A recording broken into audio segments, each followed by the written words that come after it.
ముఖ్యమంత్రి గారు మరి గౌరవ మంత్రులు సంబంధించిన ప్రజాప్రతినిధులు అందరూ కూడా ఆలోచించవలసిన అవసరం.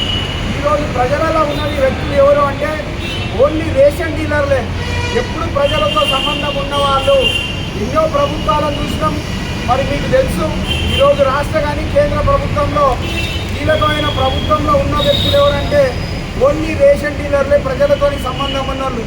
మరి రేషన్ డీలర్లను ఇబ్బంది పెట్టాలనుకున్నా, రేషన్ డీలర్లను ఇంకేమన్నా అన్యాయం జరిగినా మరి ఈనాడు ఎన్నో ప్రభుత్వాలు చూసినాం, ఎన్నో గవర్నమెంట్లు చూసినాం. కాబట్టి మేము ప్రజలతో సంబంధం ఉంటుంది కాబట్టి ఎవరి దగ్గరికి పోయినా రేషన్ డీలర్లకు అన్యాయం చేయొద్దని గౌరవ ముఖ్యమంత్రి గారిని మంత్రులను కోరుతూ ఉన్నాం.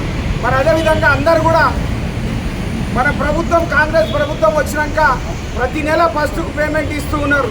మరి రేషన్ డీలర్లు ఏం అన్యాయం చేసిరని మాకు పేమెంట్ చేస్తలేరు. ఒక్కసారి గౌరవ ముఖ్యమంత్రి గారు మరి సంబంధించిన మంత్రి గారు ఆలోచించవలసిన అవసరం ఉన్నది.